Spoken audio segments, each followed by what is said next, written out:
Yeah, hello? Eh?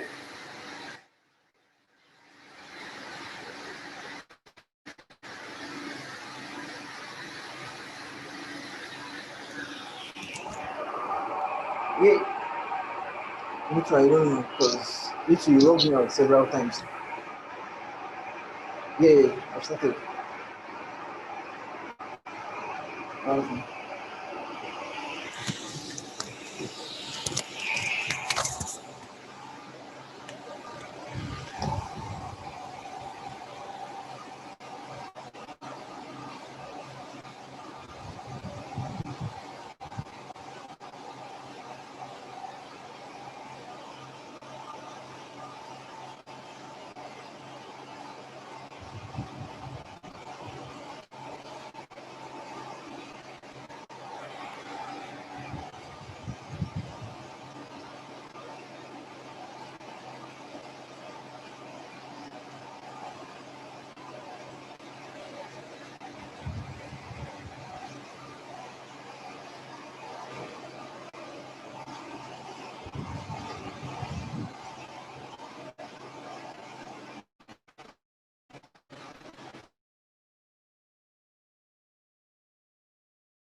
okay.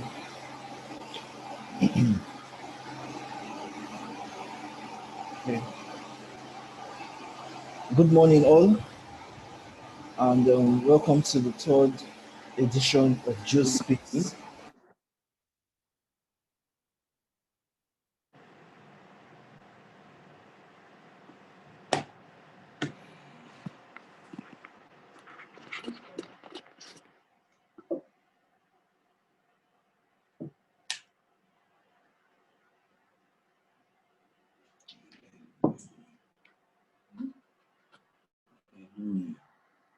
Acquisition, processing, and interpretation, and lastly, data management.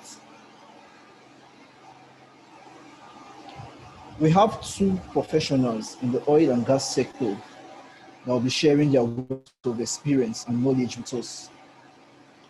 They are Dr. Livinus Nosike, who is the founder, IESog Training and Services.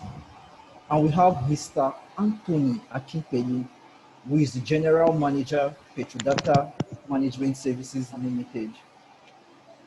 But before I proceed, I would like to recognize the following distinguished guests for honoring our previous events and this event in particular.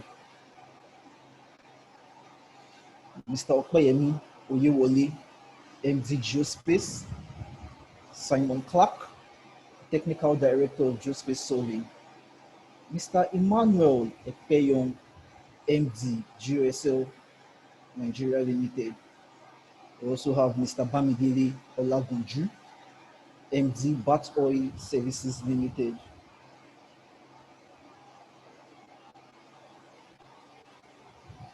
And we also have the MD of Zempex Surveyor Okechukwu Oniruka. And we also have Surveyor Festus Emanereme, and we have Mr. Tunde Alabi, MD, James Global Resources Nigeria Limited. Also, we have Mr. Bumi Akomolede, MD, Drone Positioning Survey.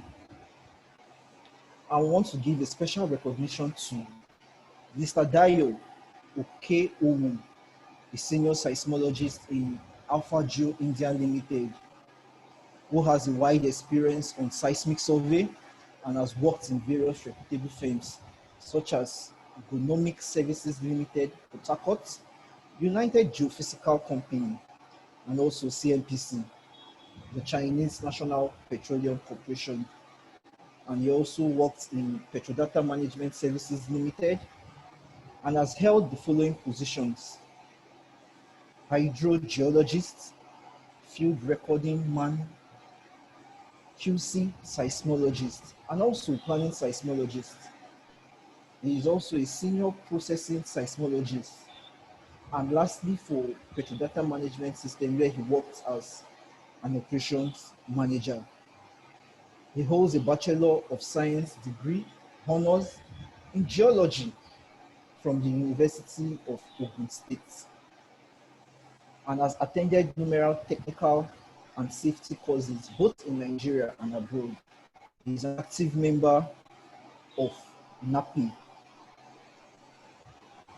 Okay, so ladies and gentlemen, those are special guests for today's event. So before I proceed, I would like to introduce you to the organizers of this wonderful event: GEOSPACE Survey Services Limited, Smart Cost Premium Survey.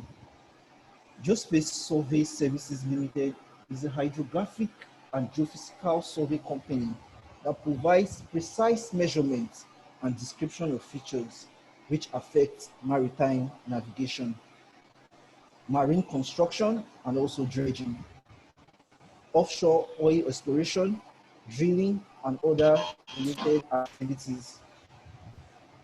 Through hydrographic survey, GEOSPACE survey captures seabed and other special features. GEOSPACE survey was created to serve its clients with accurate and easy to understand survey, produced in an affordable and timely manner using the state-of-the-art technology. GEOSPACE survey will strive in every way possible to provide its clients with completed survey projects that will meet or exceed all requirements. GEOSPACE survey helps its clients manage risks, protect human health and the environment by delivering strategic, sustainable, and technically sound services.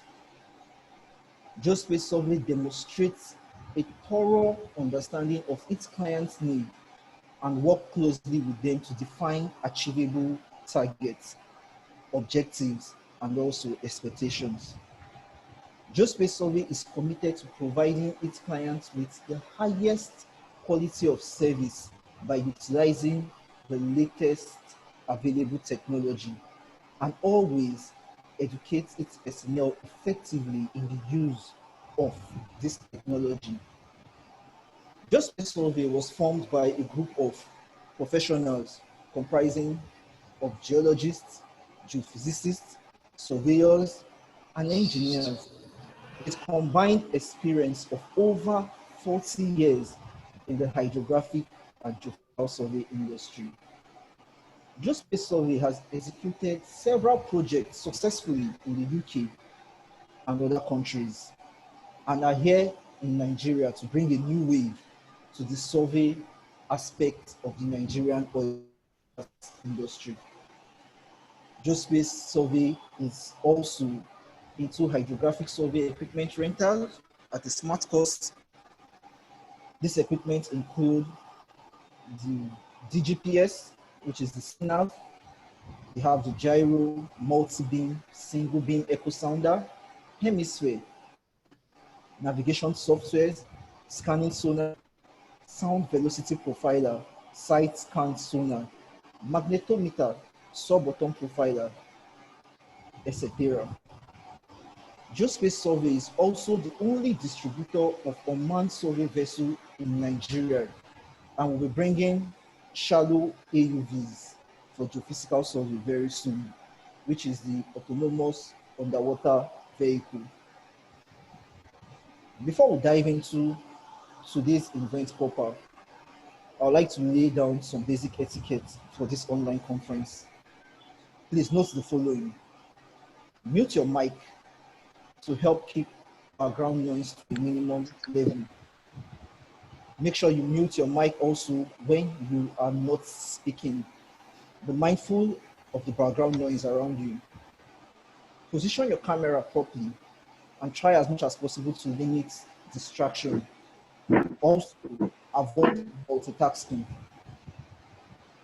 So feel free to drop your questions and to who you are directing your questions to in our chat while the speakers proceed with their presentation. So we go into our conference proper for today.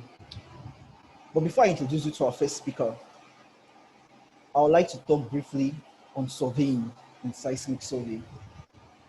Briefly. To begin a seismic survey, the purpose of the seismic survey must be known. Surveying itself plays a supporting role in seismic survey, but we all know surveying is the bedrock to any meaningful development. So without survey, there will be no seismic data acquisition, there will be no interpretation, there will be no processing or even data management. Survey aspect to seismic survey. The major role of survey is positioning actually. And the survey team does this by taking offset measurement of vessel, carrying out calibration of survey equipment to ensure they produce better results, and also ensure the right geodetic parameters are used as given by the clients. And also, they give water depth of the survey area, tell us the tide, the current, climate, and also meteorology, including temperature, humidity, rainfall, wind, and harmattan of the survey area. Okay, I don't want to go into details because we've had several discussions of geophysical survey and how this positioning are done in previous conferences. So without further ado, our number one speaker for today is Dr. LIVINUS NOSIKE. He's the brain behind the IESog training and services. The purpose of this IESog is to allow people to have a comprehensive technical know-how in the oil and gas sector. He is a graduate of geology from the prestigious University of Nigeria, UNN. He further went out for his postgraduate studies and masters in Europe, France to be precise, where he obtained a degree in engineering, exploration, and reservoir geophysics. He also had a PhD in France, where he studied about earth science and planetary science. He has set up a geoscience training center and services in Enugu City to equip young people to share knowledge to the society at large. So, ladies and gentlemen, I welcome Dr. LIVINUS NOSIKE to go ahead with his presentation for today. Thank you. Good morning, everyone. Good morning. And thank you for this opportunity to share with you once more. As usual, I want to thank you, Tekina. I want to thank Tope. I want to thank the MD of GEOSPACE Services. I want to thank my colleague too, who will also be speaking today on data. I want to thank all of you participants who have joined us. And I want to believe that at the end of this discussion, you will go back with a more comprehensive knowledge of seismic acquisition, seismic processing and interpretation, and then seismic data management. I hope you can hear me clearly. Very well. Good. So to start with, I'm going to start with seismic acquisition. And after that, I'll look at processing and interpretation quite briefly. And then we look at practical cases of how we can use this to get results in the oil industry and even beyond. As you can see, this is not a classroom. I'm not going to do illustration on boards. I'm not going to show you pictures. So because of that, I'm going to be very simplistic. Also, we have a mixed audience as usual. We have people who are into hydrographic survey. We have geologists in our midst. I've seen one or two of you that I recognize, my former students. I can see Ifeanyi Anyanwu. I can see different people. So I'm not going to be very technical. I'll try to make it simple and make sure that you understand this process. It's very important because seismic tool is perhaps the most important tool in the industry. Right from the time when we used to explore based on oil seeps, you see oil leaking and you come and tap the oil and use it for your lantern, to the time when we started using structural dips, clinometers, compass, to imagine where we have geologic resources. Till today that we are offshore and we have moved from 2D acquisition to 3D acquisition and even 4D. And I want to announce to you that we are working on 5D acquisition and 5D seismic. And that is what we call derivative processing, derivative data. 5D is a level that is not on human plane. So you have like millions and millions of data or acquisition points that you can't understand. So what do? You leave it for the machine to understand that data, to look at what is familiar in this data and tell you. This is what we call deep learning. You are going beyond what you understand and allowing the systems, artificial intelligence, to tell you what is in your data. And when we start talking of seismic storage, we talk about the fact that we have thousands and thousands of seismic data, several trillion gigabytes, that is everywhere in the world. And from this data, we have been moving from acquisition through processing to results and drilling of wells. So if we are confused today, we are going to tell our computer, please bring this data to consciousness. What that means is this data that was useless, make them to become alive. How do we do that? We ask the system, when I was given this raw data, I was able to come with all these kind of features. And I give the system 10 data and results, and say, look at what is similar between this data. How did we move from this data to results? Can you repeat it on all the data that is in my system? The computer will automatically do this, bring it out, and give you the results with your bright spots and everything you want. When the data does this, we call it deep learning. It's a kind of artificial intelligence. It's where we are heading, where we are learning deeper than the data. And the data is going deeper than us. That's 5D.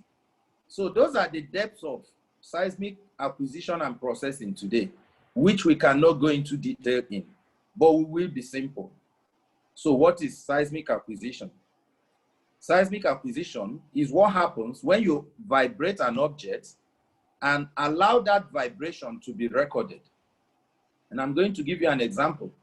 Say you tap a hand on the table like I just did now, and this table vibrated. If I have a needle on this table, that needle will shake. And if I put that needle on a paper, let's say it's a pen, actually, not a needle, it's going to do a wiggle on that paper. It's going to shake that paper. So when it does that wiggle on that paper, that is what we call seismic signal. The amount of wiggle or vibration or bouncing up and down on that paper will depend on the nature of that table, whether the table is strong or soft.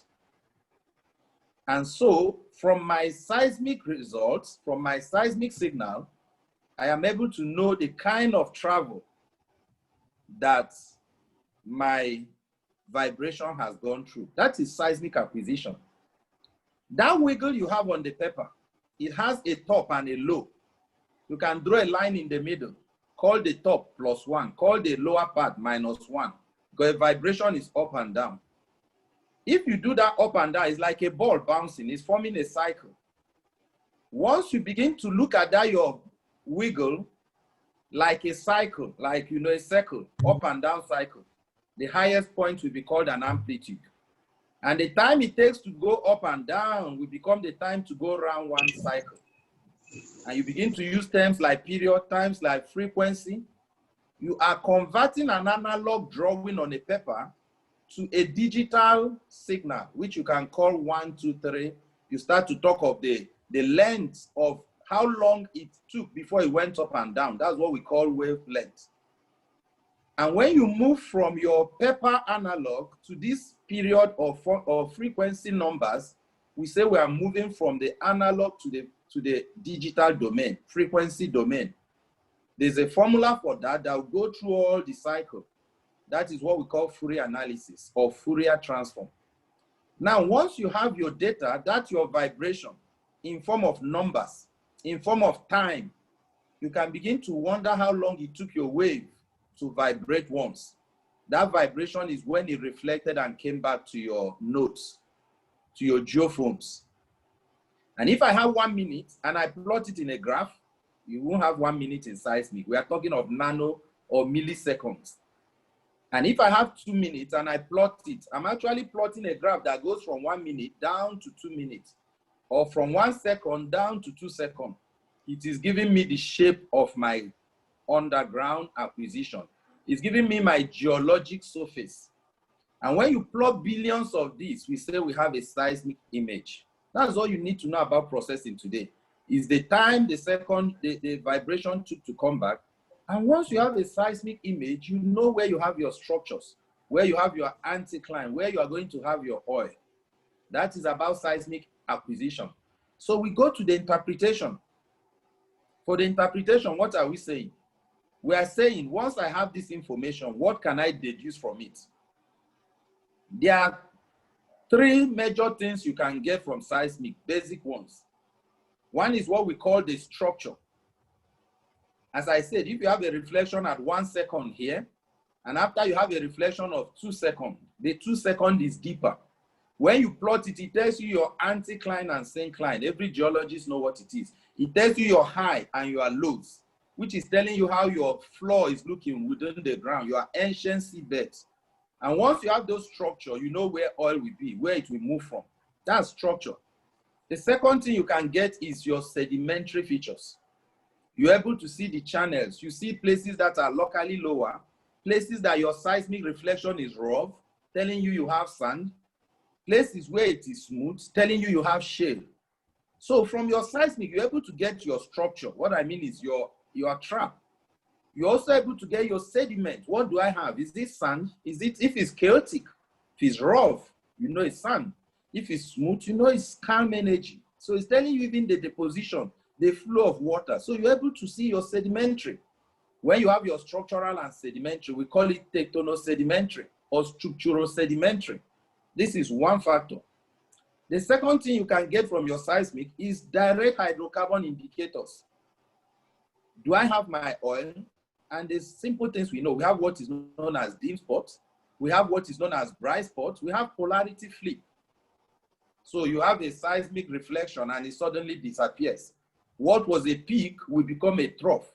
It's likely change of fluid. You're moving from water to oil. Or you have a high amplitude because you have a gas. So those are your amplitude. You can do your AVO analysis, your amplitude versus offset, and see how your amplitude is changing. And it can tell you where you have fluid or where you don't. So these are direct hydrocarbon indicators.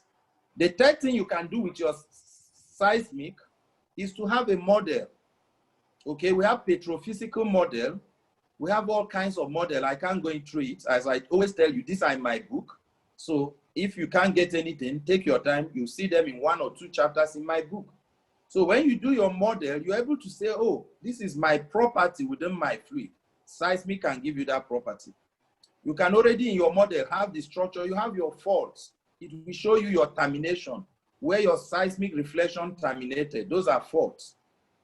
It can give you a lot of other things. Now, once we have this, You've understood what you can interpret in seismic. So I've gone from seismic acquisition, I've gone through seismic interpretation, getting structure, sedimentary, getting your DHI, and building a model. We are now moving to seismic data management, and I'm sure my co-speaker will say a few things on it. But just to mention that, as I told us, we are moving from what we call big data.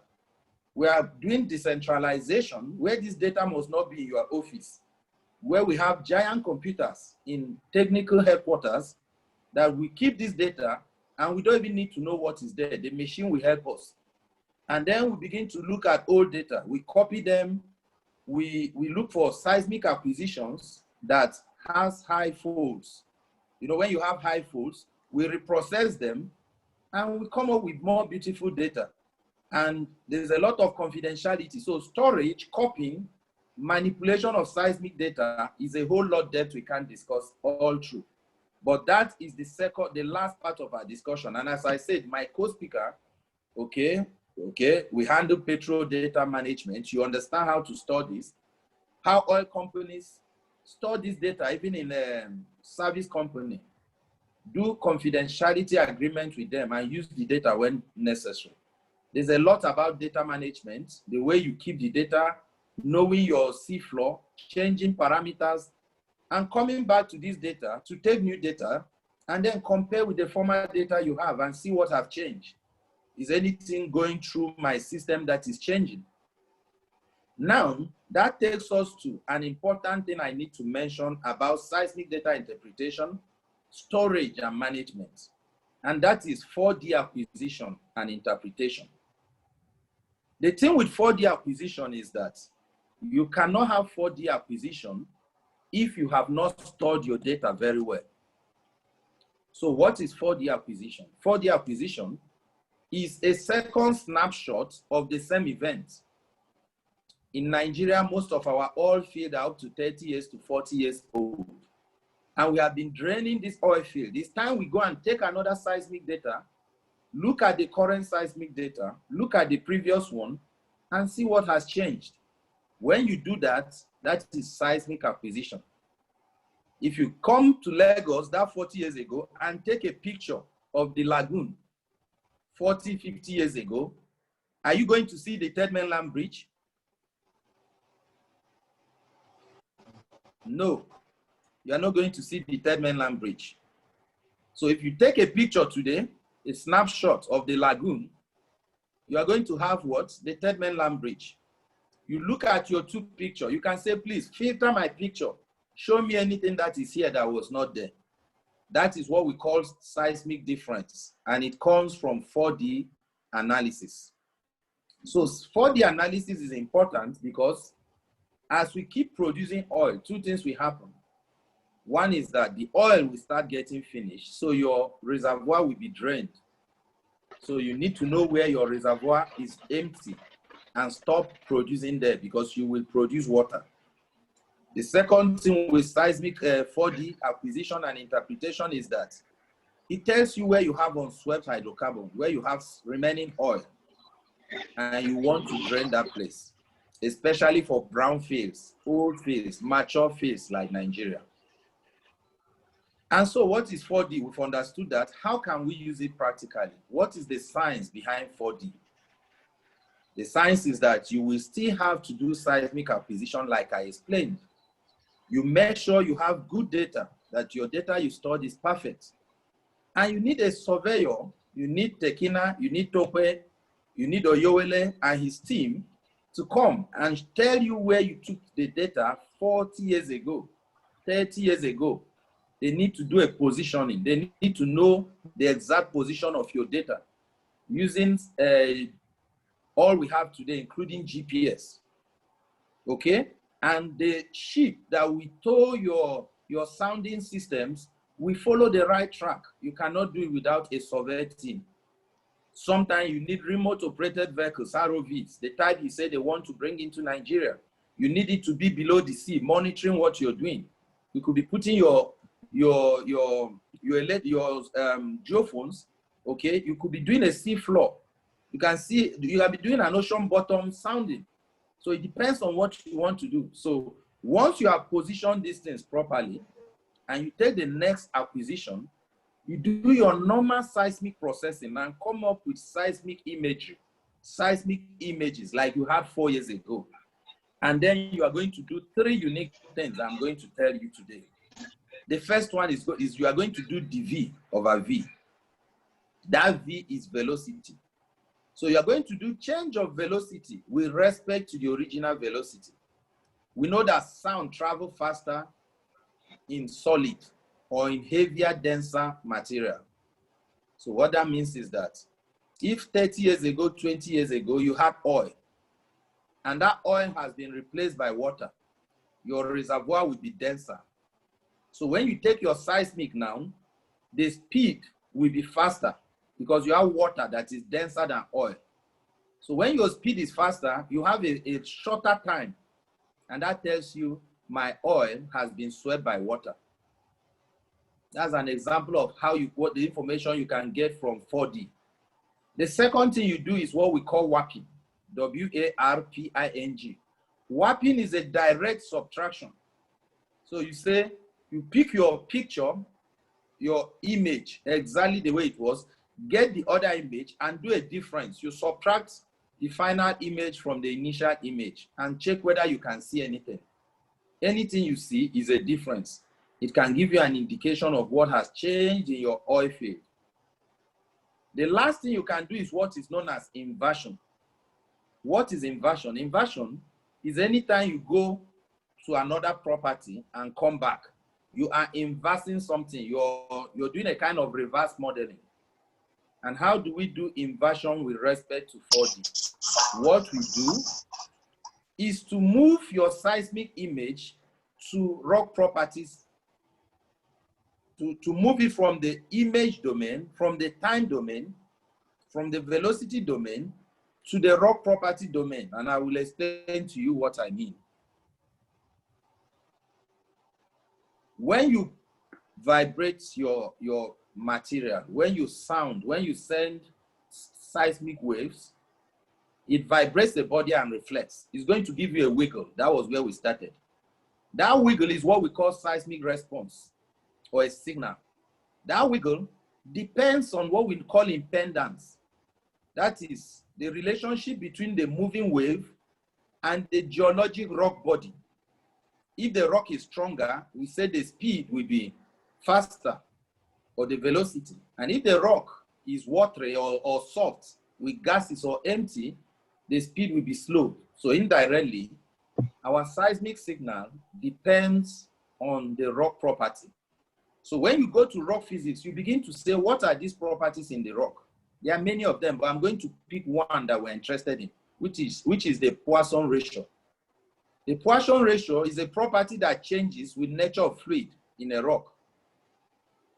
So what does inversion mean? Instead of looking at my velocity, I look at one property in the rock that could have been affected by the fluid. So if I pick my Poisson ratio, I tell myself that when there's fluid, the behavior will change. And so I take my signal, my wiggle, my response, convert it to rock strength. I will say if the signal is big, the rock is stronger. It's just an example. So I will now come into that rock, remove every other constant, and pick one that is not constant, the one that changes with changing property of fluid, like water, gas. And once I get that property, oh, I'll say my Poisson ratio is going high or low. I will use that to do a model, and I'll be looking at changes based on rock property. That is what we call inversion. These are the 3 ways to interpret your 4D acquisition, and they will give you 2 basic information, whether you use dV over V, whether you use your inversion or you use your warping, which is a difference. There's just 2 information we are trying to get. And I'll give you those 2 information and how you can use them.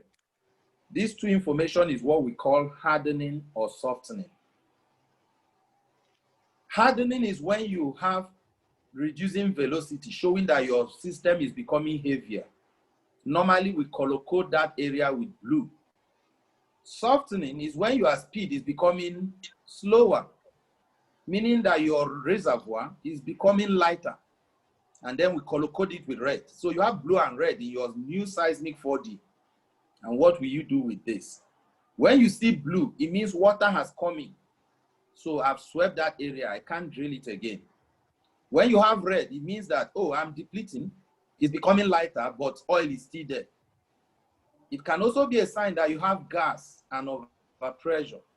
These are some of the things you can get from your hardening and softening. If you see some softening along a fault vertically, it means that gas is seeping along that fault. If you see hardening along a fault, it means that your water is coming through the fault. You can even leak to the seabed. And this is how we interpret 4D. If you see hardening or blue around your anticline or around your field, it means that you're having water incursion from the aquifer coming from everywhere as you are reducing your oil. That is what we call water rise. You're having a change in your initial oil-water contact and the current oil-water contact. You can have your hardening taking the shape of a triangle. We call it coning. It means your oil is going towards one well and is forming a root. You may not want that, because once it does that, water will get to your well. You may have to drill what we call infill well to start producing from another side. You may reduce your injection so that the water will slow down.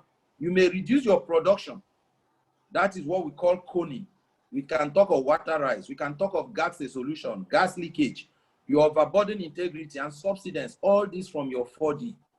But one that I'm going to emphasize before I go to the last section of my speech is leakages that may come to seabed. Is all those features you can see on the seabed. Why is that important? Because we are talking of survey today. We are talking of offshore survey. We are talking of onshore survey. We are talking of hydrographic survey. We are talking of those things we can see through our bathymetry. Bathymetry is any feature or any tool or any map you get from the seabed through survey. So what are those things we can see on the seabed? That will be the last aspect of my discussion. And last time during this meeting, I told you about tectonic and sedimentary feature, how you can recognize them through hydrographic survey on the seabed. And I told you when you see very linear features, you know they are faults. They are tectonic events. And when you have sinusoidal events looking like snake or meandering on the seafloor, you know that these are channeled, they are sedimentary, they happen with water currents and energy.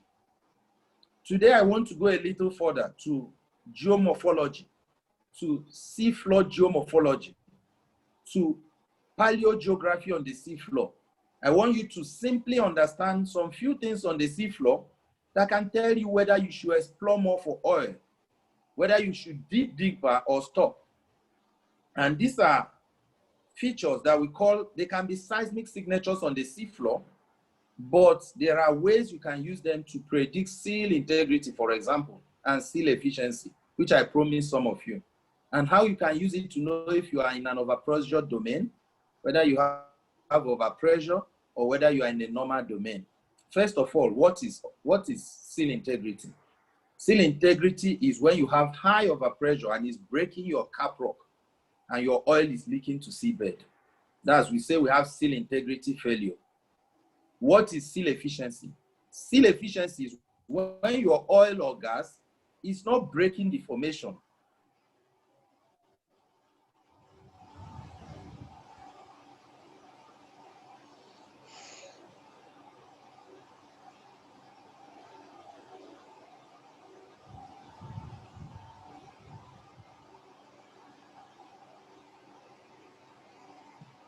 Dr. Livinus? Yeah, Dr. Livinus?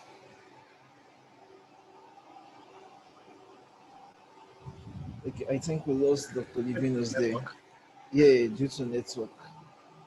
Okay, we'll come back to him, but before I introduce you to our second speaker, I would like to thank Dr. Livinus for that wonderful presentation. Lovely one.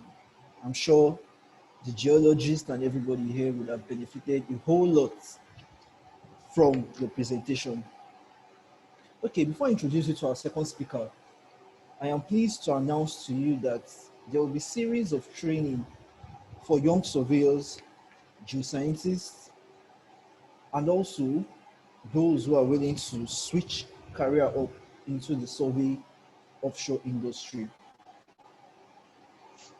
The class will run from October to December 2020. The October class will commence on the 10th of October 2020, and we're looking at Introduction to Basic Offshore Surveying, Learning the Marine Environment, HSC in the content of offshore surveying or hydrographic survey. So the content for this training will include definition of hydrography, the branch overview of hydrography at large, industry that are related to hydrography. We'll be looking at inspection survey. We'll also be looking at surveying positioning. And also we'll be looking at the main aspects of offshore surveying, which include geodesy, geoid, reference ellipsoid, and the rest. We'll also be looking at the projections we have here in Nigeria, and we'll also be looking at datum shift specification and defined datum shift, this which will be given to you by your clients. And we'll also be looking at vessel offset configuration on a navigation software. That will be a practical aspect of the training. And we'll be looking at health, safety, and environment requirements to go offshore also.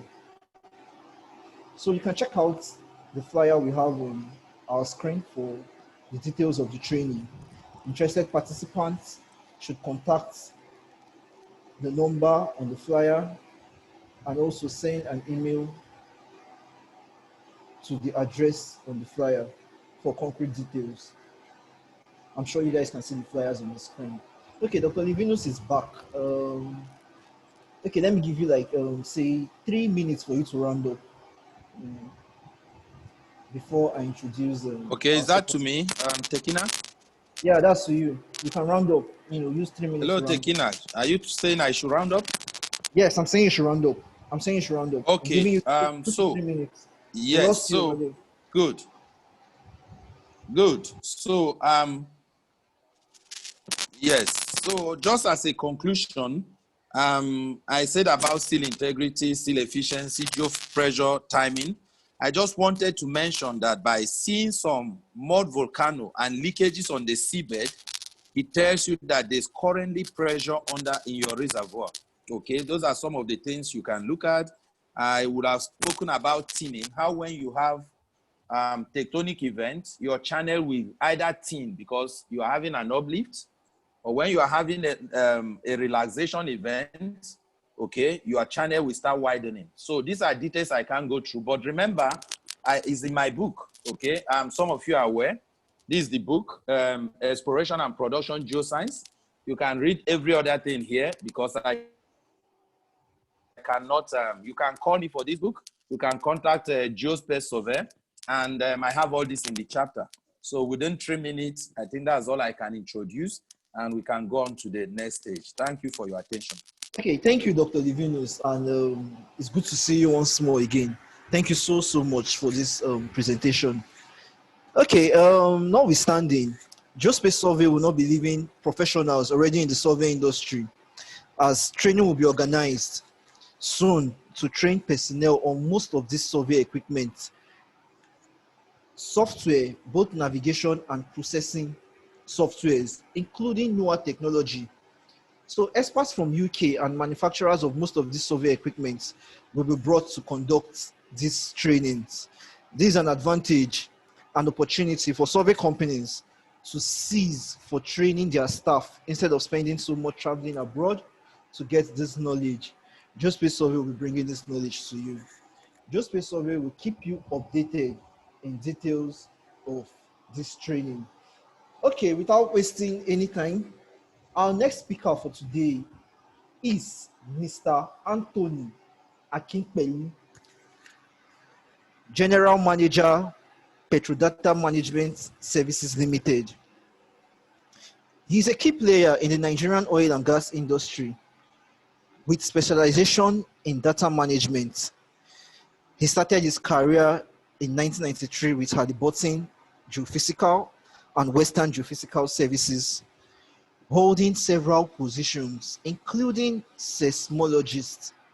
In 1997, he joined Quad Mod Logging Services Limited, where he demonstrated a great value to the operations on the rig site. And he was a supervisor in charge of core management, prior performing petrophysical analysis to obtain the required results. In 2000, he had a brief stint with Mosumolun Limited as a manager in charge of field operations in the area of core preservation and biostratigraphic study, which had also contributed immensely to the data management practice in Nigeria. He later joined PETRODATA Management Service Limited in 2004 as a tape librarian and rose to the position of general manager in charge of all the overall operation.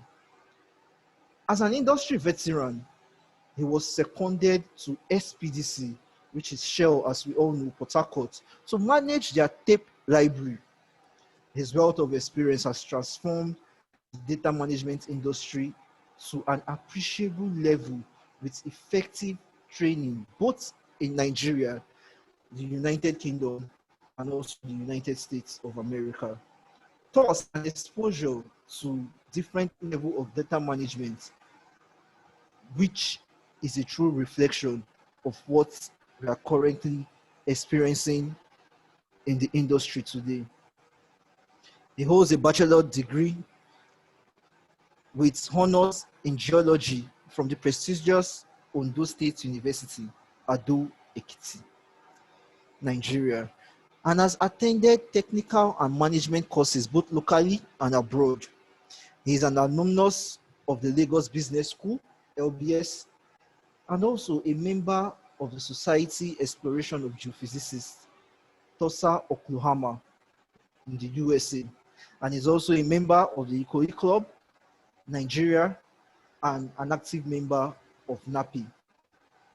So, ladies and gentlemen, I introduce you to Mr. Anthony AKINPELU. Please go ahead with your presentation.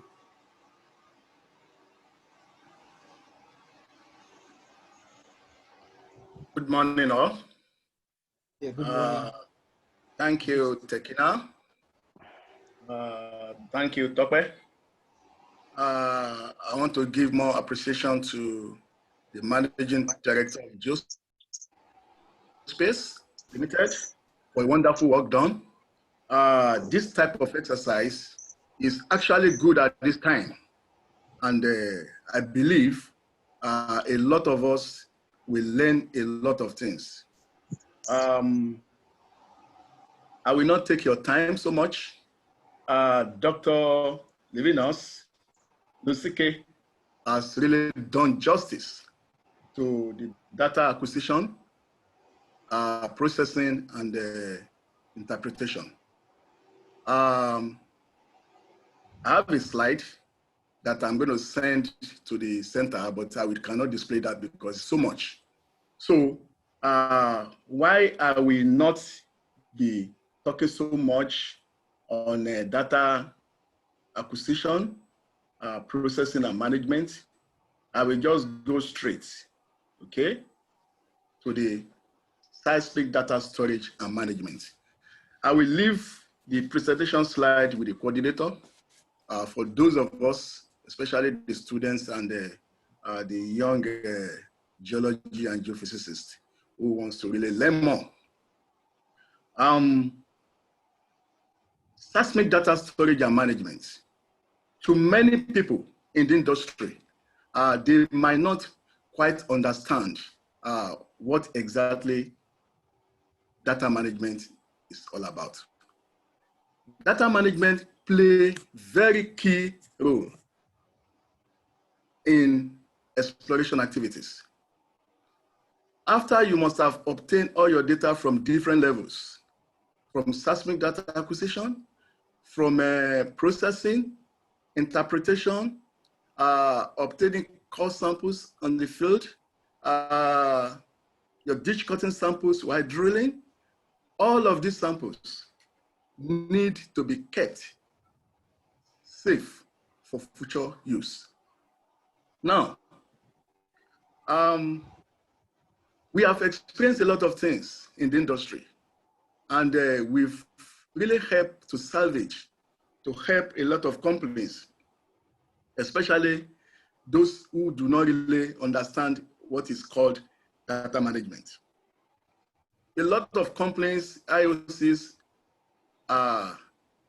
they have had issues with data because they really don't keep the data very well. Okay, let me just start. Storage of seismic data. When your seismic data is obtained in the field on tape, on the seismic tape, the first thing you do is to duplicate this tape, make a copy, and send it to a storage contractor. You can also have another copy online on the cloud storage. Then you have a copy with you within your office. So we have 3 levels of storage. Why this is very important is that if you lose the data at one level, you can actually fall back to the next and continuity. Because the most important thing in the industry is that you must be able to access data, good quality data. If you have issues with your data, then you have issue with the entire process and you'll be running helter-skelter. Just to let you know, my experience in data management has really exposed me to almost all the data sets in the oil and gas industry.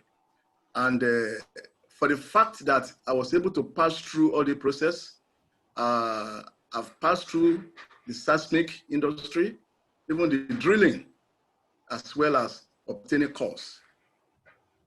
I've been able to see these samples as a precious gift, something that you must keep and make sure you keep it properly. Ensure you keep it in the right temperature and humidity, so that at a longer date, you can be able to have access to them. Now, let me just give you a brief of what we have as seismic storage, seismic tapes.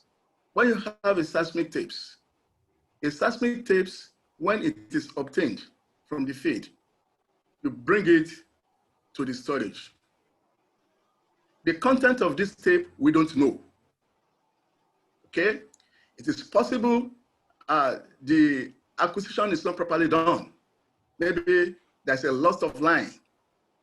So what we do is that we seek the advice of the operating company that, okay, before you store this tape, I think it's advisable for you to read through. So what we do is that we do integrity check.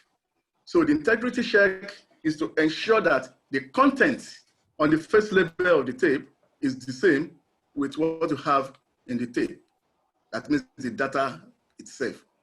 Now, when we perform the integrity check, we are able to confirm that, okay, the content is the same or there's a loss of line in between.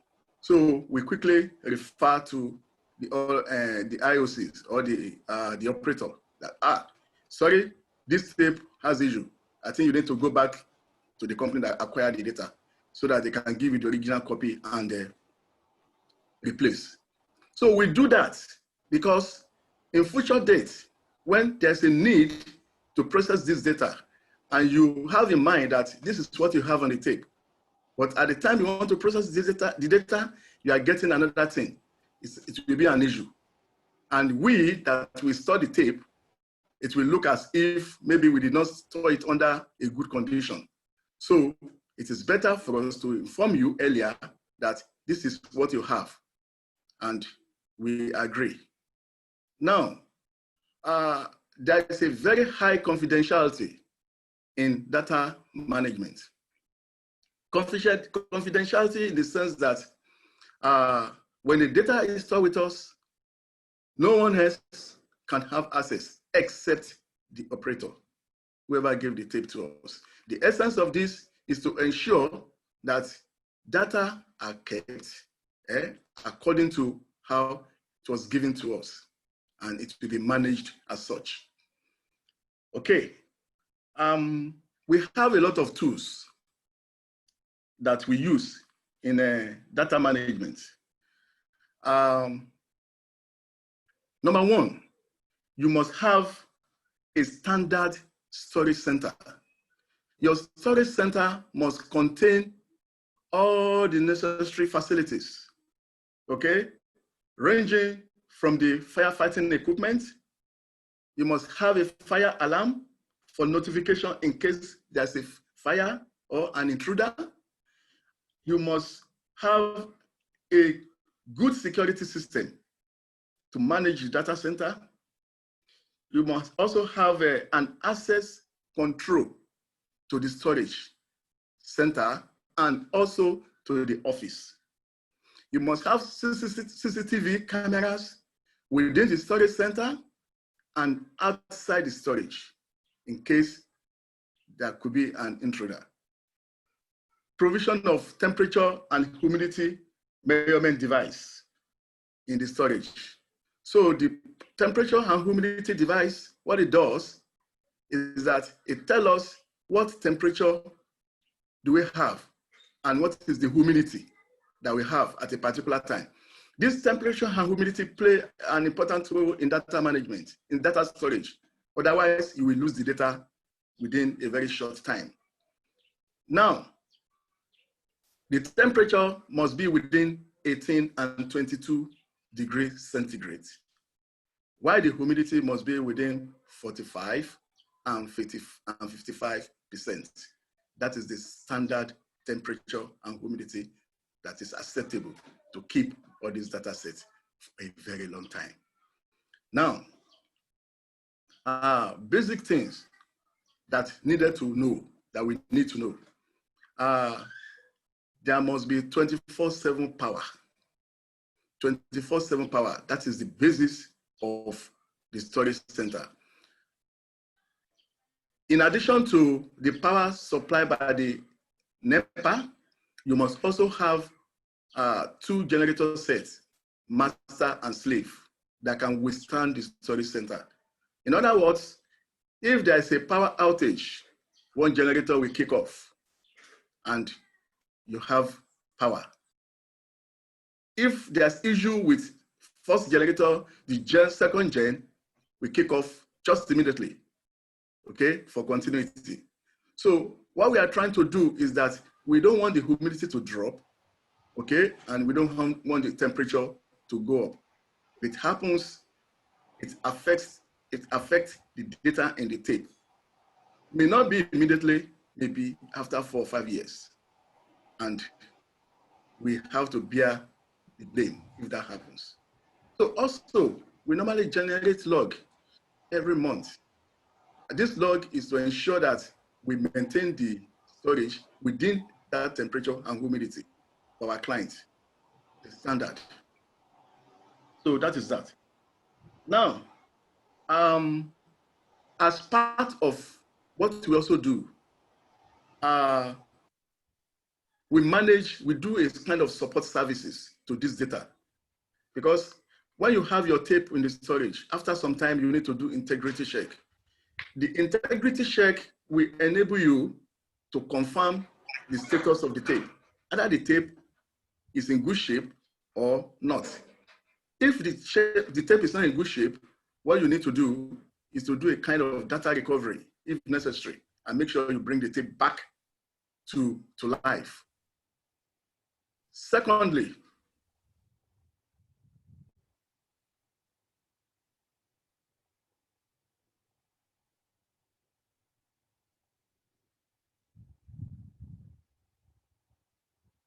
from our clients, they always tell us that make a copy. The essence of the copy is to ensure that we have a backup to the one they gave to us. Okay, give us a copy, make a copy, send a copy back to us. So now, while we do that, we have some tape drives of different types. We have the 3490 tape drives. We have the 3590 B, E, and H. We have the 3592. We have the exabyte drives. We have the ETIO drives. Then we have the NITRAC, the old round tape. We have everything within the facility. Now, as time progresses, most of these tape drives are becoming obsolete. So the current one that we have in the industry now is 3592. So which implies all IOCs, exploration industry, they need to move their data from lower media of 3480, 3590, ETIO, DLT, or whichever, to 3592. So 3592 is the recent tape that is being used in the industry today. Though some people still use 3590, well, but I must let you know that 3590 is no more being supported by IBM. So any data on 3590 as of today is at the mercy of the owner. So what we do, or what we advise, is that we advise them to move their data from 3590 to 3592, which is the current tape that we use for storage today. We have several tape drives that we use and how we manage them. Most of these tape drives, the way they work is a connectivity with the existing software in the office. It's not a standalone. So now, whenever we want to make a copy, what we do is that we copy to the server. We perform QC. So the essence of the QC is that when the data is moved from the tape, it goes into the disk. So within this disk, we do a QC to ensure that what we move from the tape, what we intend to see from the tape is exactly what is there. So we perform the QC before returning to tape or another disk as required by the client. At this point, we don't want to take your time so much. I would like to stop here. Thank you. Okay, Mr. AKINPELU Anthony, it's good to see you once more again. And I just want to say thank you so much for this lovely presentation. And I'm sure it's going to benefit a whole lot of people here. And even for the young geoscientists, geologists, and geophysicists, how to channel their career into data management. And I'm sure data management is also a lucrative job, and I'm sure they'll be looking forward to it. So I want to say thank you very much for this wonderful presentation, and I also want to thank both speakers. Dr. LIVINUS, you did very well, and I really appreciate your efforts. And before we go, I'll also like to tell the young surveyors and geoscientists about our upcoming training again once more. That will be coming on October 10th, 2020. The details are being shared on the screen. And also on the chat group, you have the flyer being shared there. So for details, you can check the flyers and you have the concrete details of everything. But meanwhile, you are free to drop your questions on the chat group and direct it to whoever you want to direct before we round up for today. This meeting was scheduled for 1 hour, and I think we've exceeded 1 hour. So you can drop your questions. But meanwhile, you can drop your questions and direct it to whoever you want to direct it to. So while I go through some of your chat, and I'll read your questions to the speakers. Okay. Question number one goes to Dr. Livinus. Dr. Livinus, are you there? Can you please shed Yes, some I'm here. light? Okay, can you please shed some light on seismic team? What makes up the seismic team? You know, from the scratch to the end. Okay. Shed some light on this. I wish I have more information on exactly what the question is focused on, because just asking what is a seismic team, I don't know which direction. Can you clarify if the person is? He's saying, no, he's saying what makes up the seismic team? Oh yeah, the team that will. Okay, I see. Okay, so what makes up a seismic team is a lot of questions. There are 4 stages. So you have operational geophysicists. These operational geophysicists, they are the ones that go to the field to do the acquisition. So that's the first team. So then you have seismic interpreters. That's the people who will interpret the seismic. Then you have logistics. You have people who will provide feeding, people who will clear the bush if you are in the field. Those are junior staff.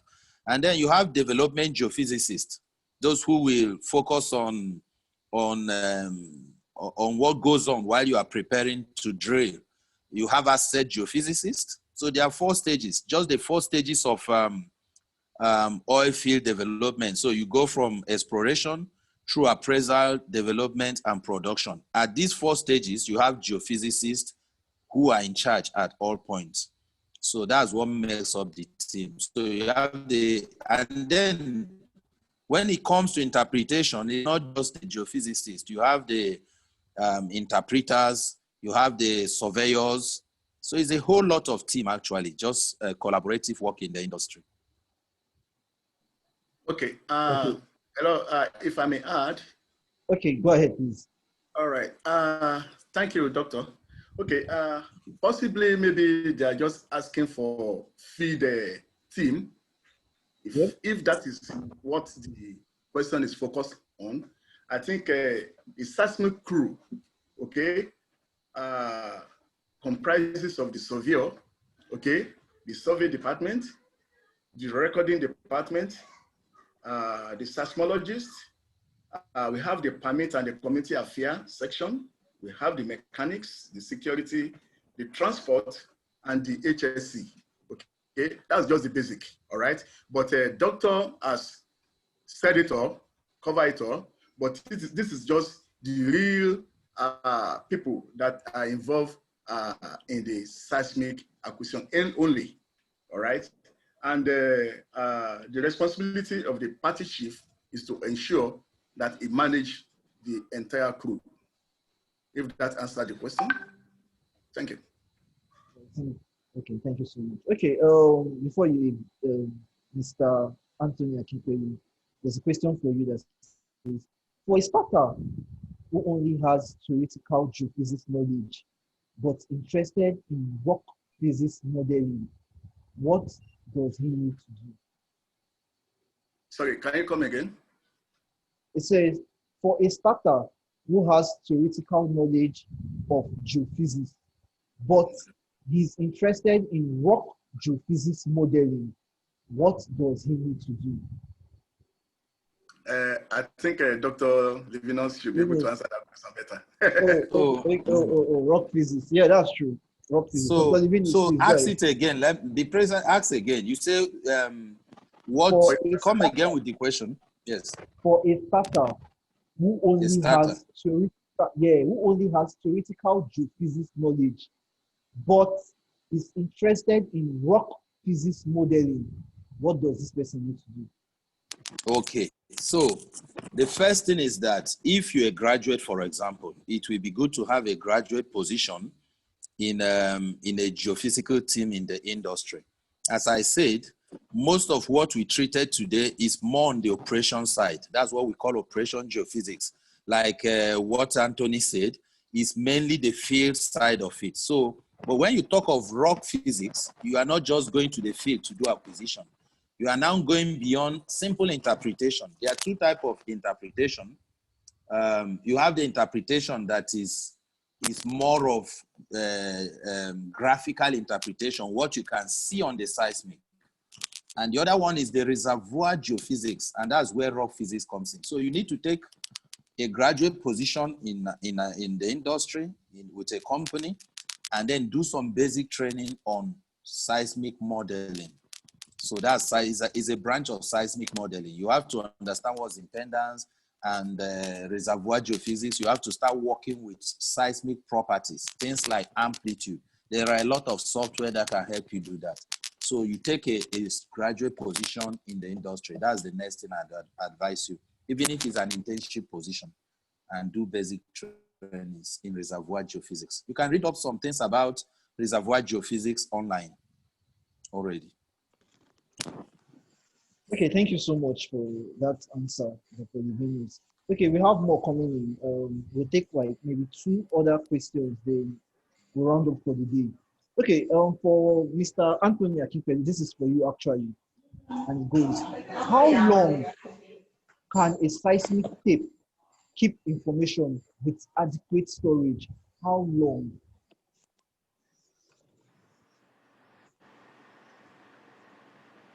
Yeah, Mr. Anthony? Mr. Anthony, did you get the question?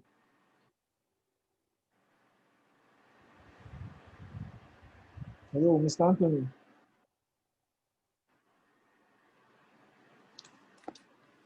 Mr. Anthony? He has left. Oh, okay, no problem. He said it's Dr. coming in LIVINUS. shortly now. He said it's coming in shortly, that it was his network, please. Thank you. Oh, that's what. Okay, let's keep that. I'll give Dr. LIVINUS his own question, which is directed to him.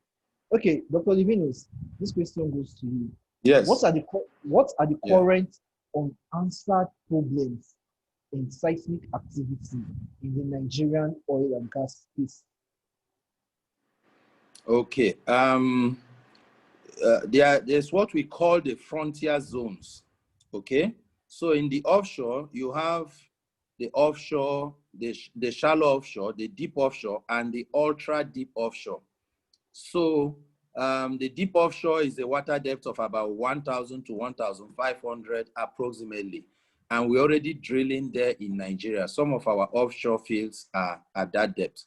Okay, so on one hand, you are looking at depth. On the other hand, you are looking at distance, nautical mile distances from the seashore. So after 1,500 depth, you begin to get to 2,000 depth and more. This is what is known as ultra deep offshore. Now in this zone, because you are specific in Nigeria, in this zone, we still have issue getting high resolution seismic at such depth. So you are at a water depth of about 2,000 to 2,500. You are in what we call toe thrust, where you begin to have compression, because near shore you have extension, which we are familiar with. You have translation, and now you are at a compressive domain of tectonic structures. So one, the structure is complex.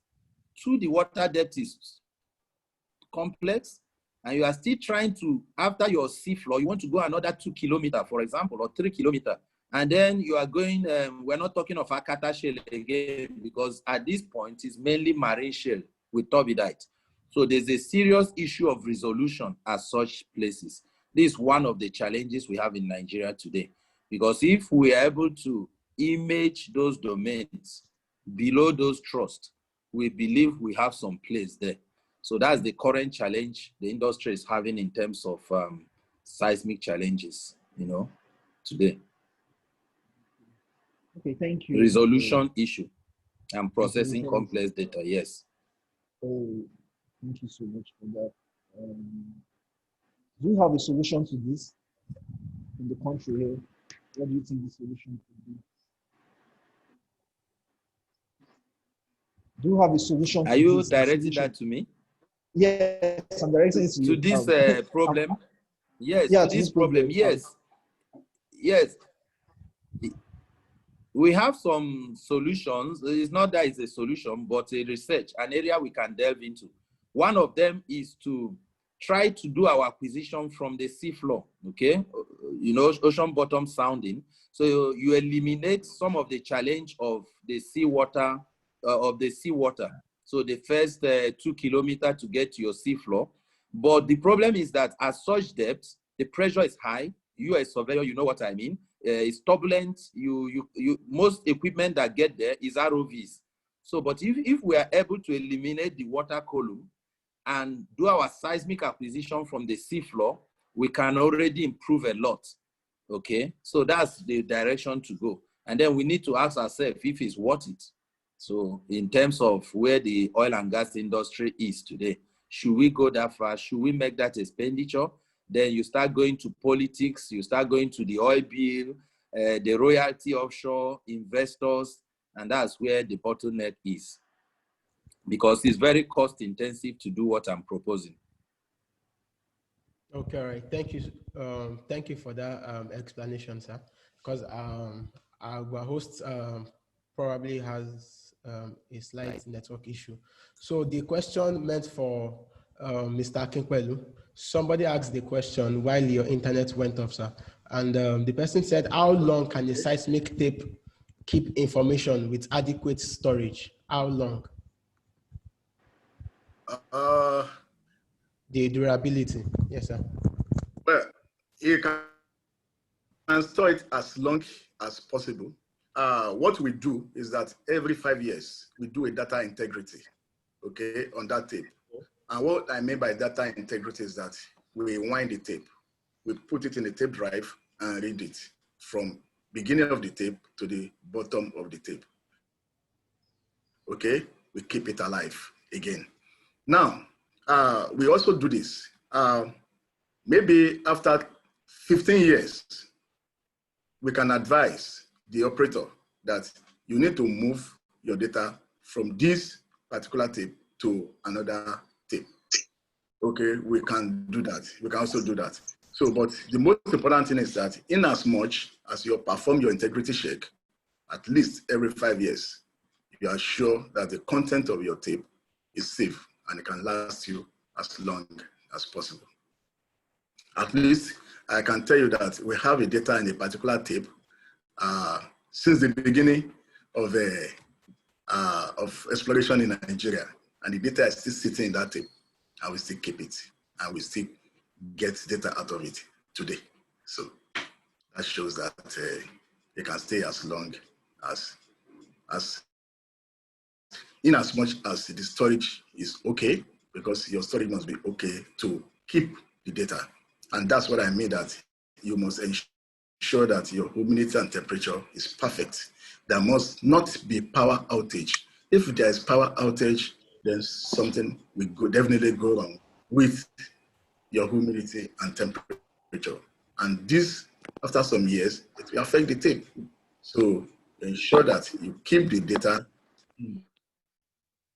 ensure that the environment is suitable for it. So that is so you can keep it as long as possible in the tape. Okay, thank you, Mr. Anthony AKINPELU. Okay, this question goes to Dr. Livinus. Dr. Livinus, are you there?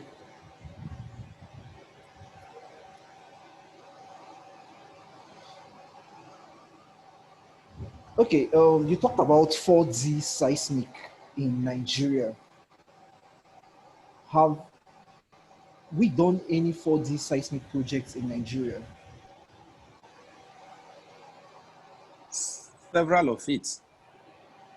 Yes, we have several. I work for the last 1 year or two. I've been working on 4D seismic. So yes, almost all the IOCs in Nigeria, the major IOCs, have done 4D seismic. And they call it not just once. So what they do is that for some of our old fields, what we do is to do seismic, 4D seismic every 2 years, for example. So for some field, you have what, monitor 1. So in fact, before you start producing, you do an acquisition to make sure a processing and make sure you know exactly the current state of your field. Once you produce for the first 1 year to 2 years, you do another 4D seismic. So you take another acquisition. And some fields have done up to 4D seismic. Monitor 1, monitor 2, monitor 3, monitor 4, until the end of the field life. So the answer is yes. Okay, the question is not yet complete. Okay, saying that, do Nigerian companies handle this 4D seismic? Or Okay. they, they bring from abroad and That's another and do question justice? altogether. Yeah. And the answer is that yes. The answer is yes. Nigerian companies handle, I will say 50 to 70%, or are able to do 50 to 70% of the work. In the last one I did, it was a collaboration between a Nigerian company and a foreign company. The Nigerian, I will have mentioned them, but we are not advertising here. But the Nigerian companies handled the basics. The only thing that was done outside the country was the inversion. They did everything. They did the DV, they did the warping. It was only the inversion that was done outside the country. And it's a way of saying that, yes, some Nigerian company can do it, and I'm proud to say that. However, NAPIMS will insist that it's done by a Nigeria company, and sometimes the IOC will say, no, we need to get better quality. So it's a tussle. But yes, some Nigerian companies can do it to some extent. And there are experts too who can come in for the interpretation. So it's not an issue. Okay, that's nice. That's good to hear. And I hope we do this 4D seismic 100% here in Nigeria rather than taking it out. Okay, there are no further questions. So we have to call this meeting to a close. I just want to say thank you to our speakers. You guys have done wonderfully well. I really appreciate your efforts once more again. And also want to say thank you to Mr. Okoyemi Oyewole, MD GeoSpace Survey, and also Simon Clark, Technical Director, GeoSpace Survey. Then we also want to recognize and say thank you to Mr. Emmanuel Ekpeyon, the MD of GeoSL, and also Surveyor Festus Eminame, the MD of FEM Associates. And not forgetting our special guest, Mr. Dayo Okeu. Thank you so much, and not forgetting our audience. We say a very big thank you to you all, and we hope to see you sometime next month for another online conference. Thank you so much once more again, and have a blessed day ahead. Thank you. Thank you. Thank you. Thank you. Thank you very much. Thank you. Thank you. Have a lovely day.